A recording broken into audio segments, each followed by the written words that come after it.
Good evening, everyone. I'm Ronnie Puckett. I'm the General Manager of Plains Cooperative Telephone. On behalf of the rest of the staff and the Board of Directors, I'd like to welcome you to our 2020 annual meeting. It's the 67th annual meeting of Plains Cooperative Telephone. For those of you that have typically joined us for this evening at our school, we really are sorry that we're missing to see you this evening and having dinner with you and exchanging stories. But unfortunately, with the guidelines that are put for the governor and with the COVID issues, it's just not safe or practical for us to try to be together. And so we want to still relay that message to you that we provide to you this time every year. And we'll do so tonight during this annual meeting. If we go to the next slide, please.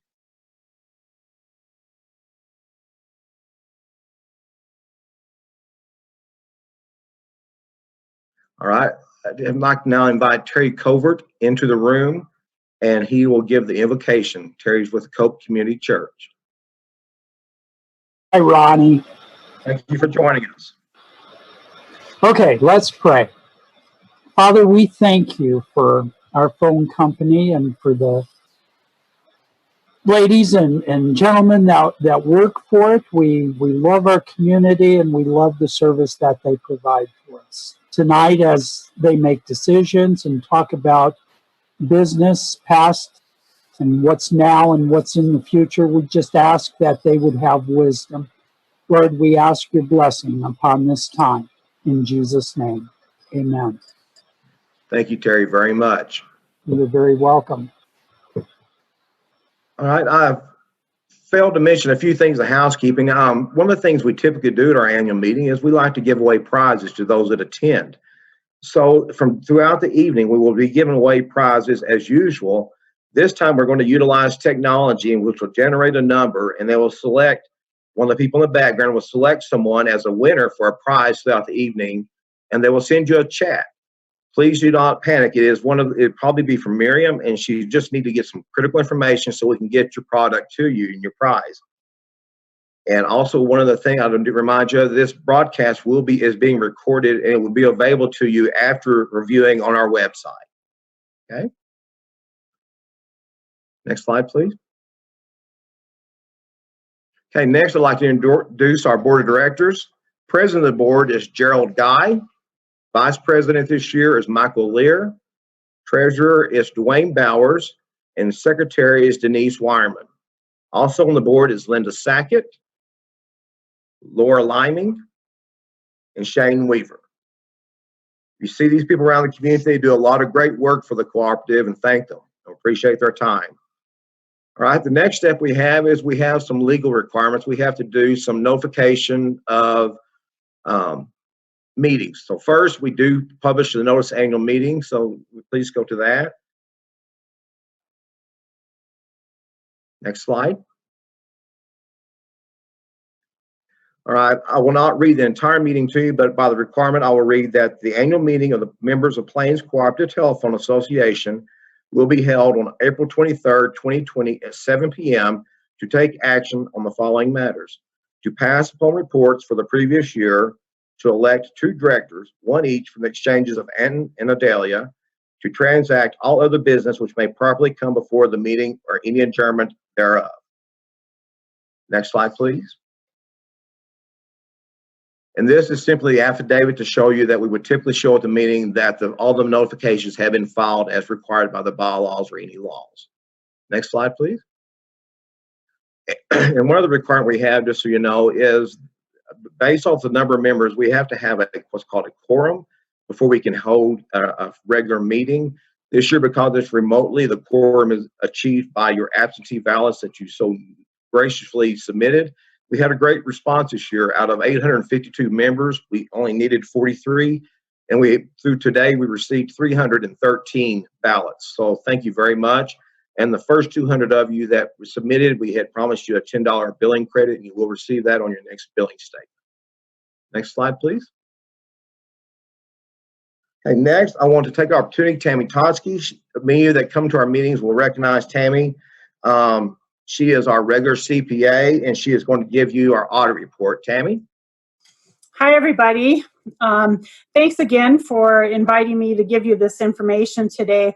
We usually have a little pamphlet where everybody follows along. I'm not sure if that's going to be possible this time, but we got some slides to go through just to give you some highlights of what actually has happened with the co-op this past year. Ronnie, shake your head yes if you can hear me okay. All right, we're on our way. Okay, so let's go to the next slide. Oh, I guess I can do that probably. There we go. So our operating revenues were $5.8 million in 2019. That was an increase of about $700,000 or 13% compared to what it was last year. Last year we had about 5.1 million. There are some things that are making that up. And of course, first of all would be our company selected an ACAM model, and that is the American the Alternative Connect America model, and it is a program where Plains is going to be guaranteed a certain payment over a period of time, but with that guarantee of money comes some build-out locations and some service requirements. We started seeing that this year. We started seeing that increase in that funding model, and that was a good chunk of what pushed us forward in our increase in revenues. Another thing was that we had Ray finalized. We were up, we were running, we were having people sign up for internet services, and that too was an increase in our revenues. Our operating expenses were sitting at about $4.4 million, just a small increase of about 7% compared to last year. Some things that went up, because we did have a big Ray construction project. We still had projects going on at this time of year for 2019, but maybe not as large and as big as the project that Ray was. So a little bit of that time from Plains employees got expensed in the expenses, along with maybe some increases for customer and corporate operations. And that again related to Ray. We have more marketing there. We have some customer service there. We sponsored a game day, which I hear was a lot of fun. So, those things do add and increase expenses a bit. But like I said, not a concerning increase for 2019. Next slide, please.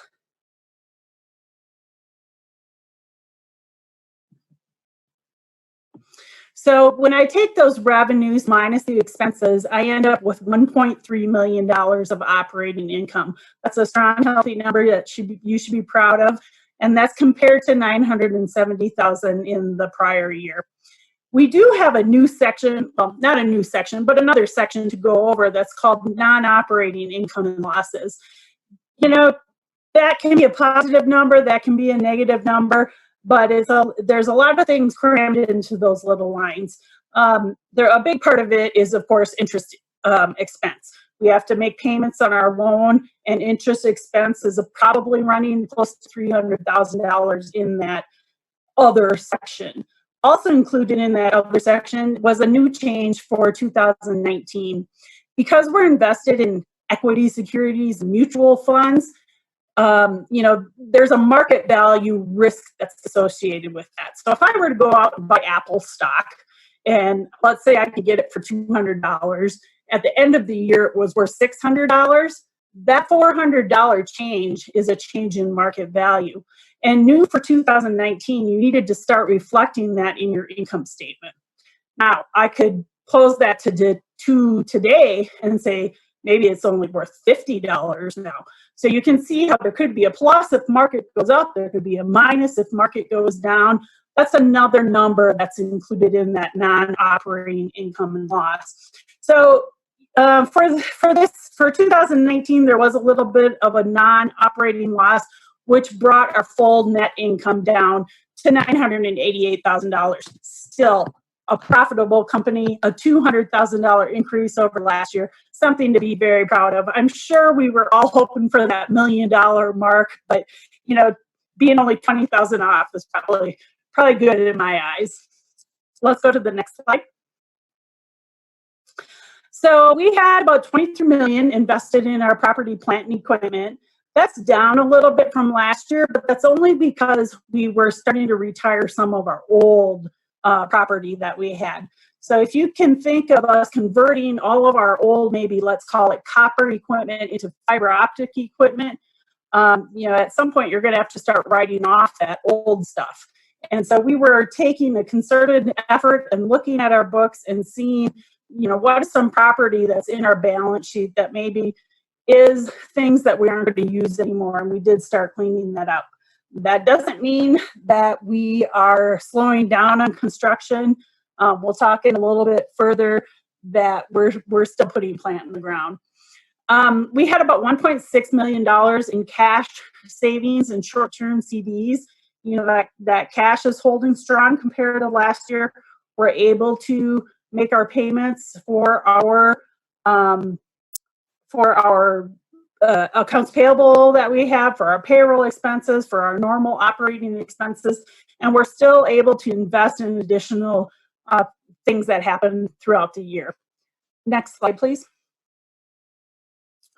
So this year, we didn't draw down any money on our long-term debt.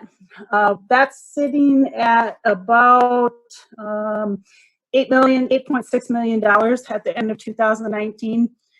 It's important to keep in mind that we are going to expect some pretty hefty payments going forward. This year, we paid off $558,000 for that long-term debt.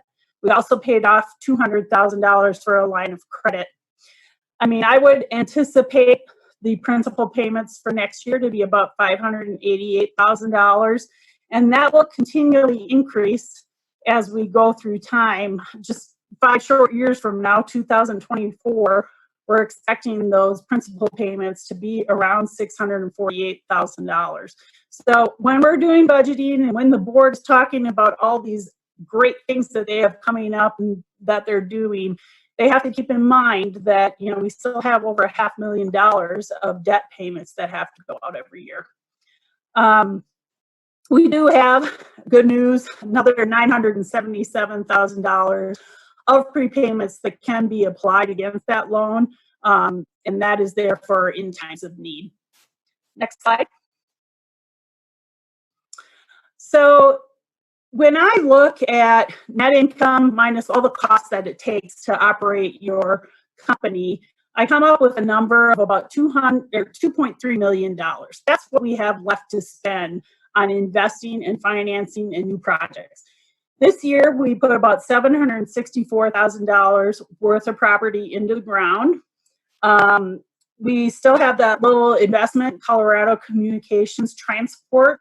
We're a member in that partnership.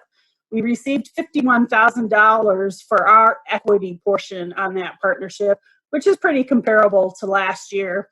But they also added a new member this year, and that new member was required to pay some additional funds into the partnership.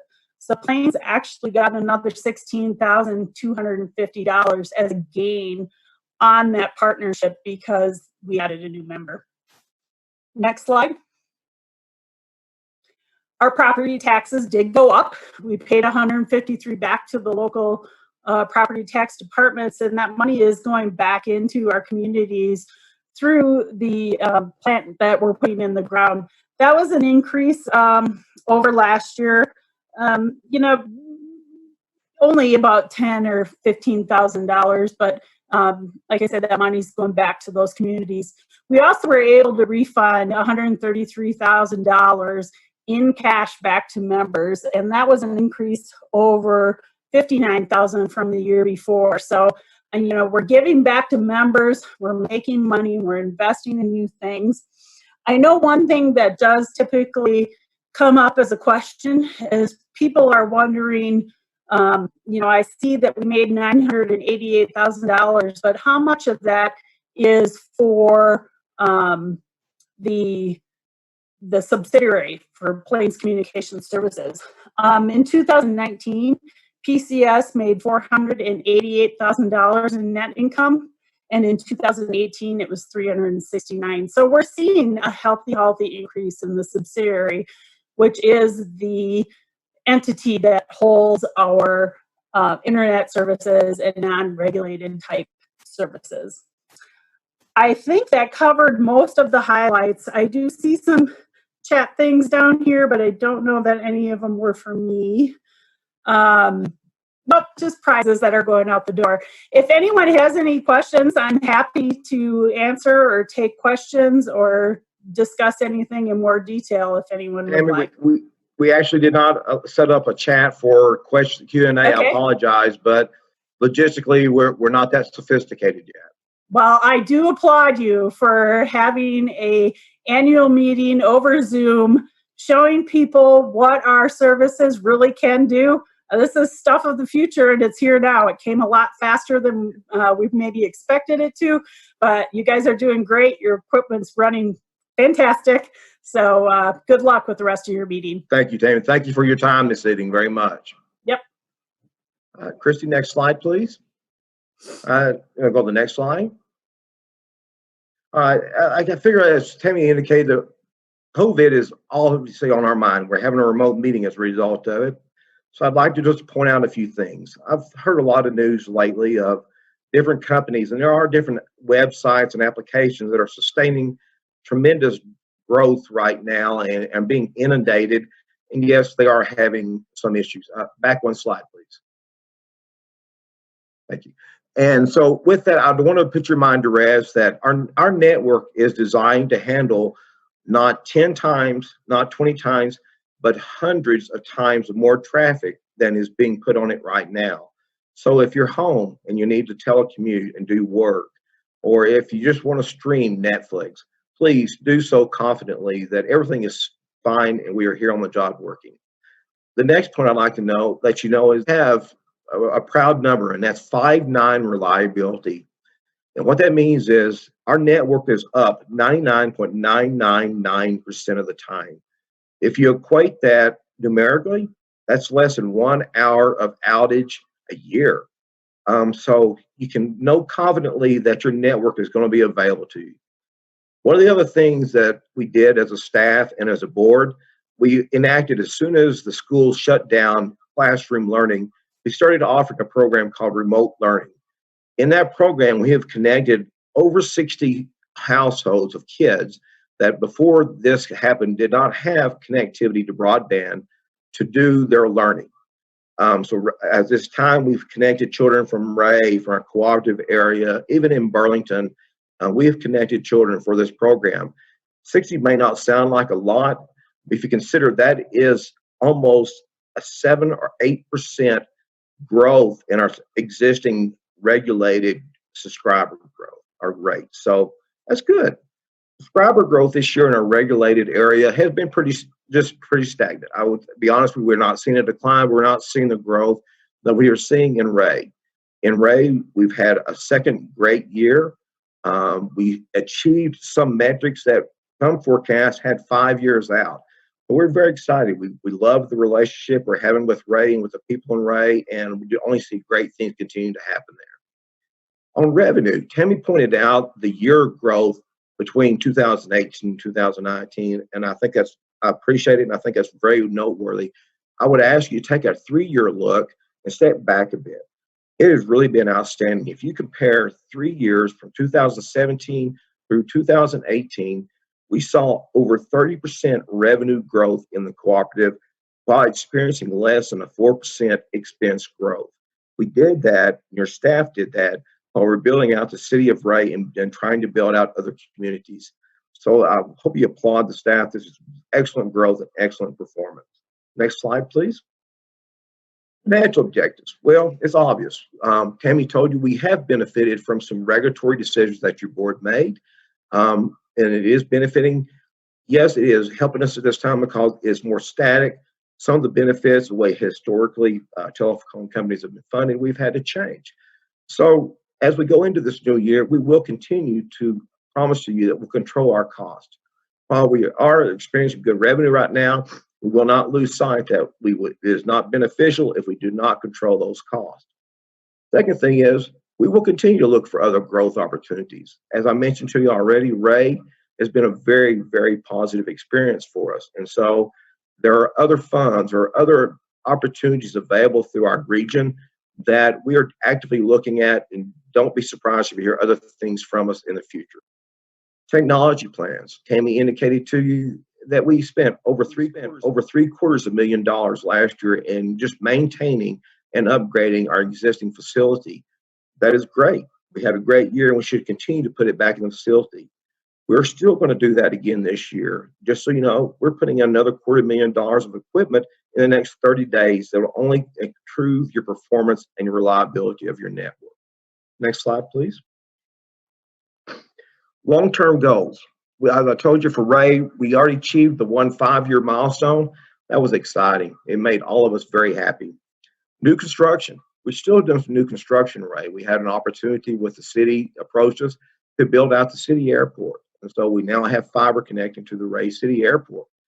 Tammy also alluded to, we had a gaming event. It was our first truly PR event. We had it the first week of December called a game day. We provided online gaming to kids and even adults. We had some adults there for people. We had a great turnout. We plan to have this day again in the future. Right now, obviously, it's on hold until we know when those dates might become available for some gatherings. Next slide, please. Okay, next, I have a surprise for some of the employees that are watching. I inherited a great team when I joined Plains here.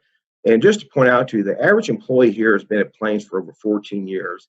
And as such, we've come up to a point, we've reached some milestones for some of these employees. And I'd like to begin by recognizing some of those employees. So next slide, please. At 15 years of service, we have Christy Herrick. She works in our commercial department, and she's also our marketing representative. Christy does a great job for us, and she's been with us 15 years. Thank you, Christy. Next slide, please. Steve Lane. Steve Lane is our assistant manager outside plant.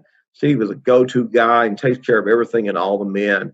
Steve's been with us 15 years as well, and we love having him. Next slide.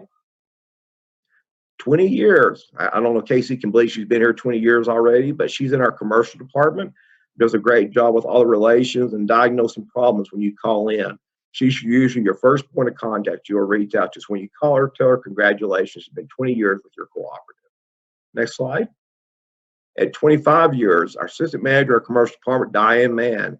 She's been here. She takes care of all our billing issues. She's the first one to greet you when you come in the door.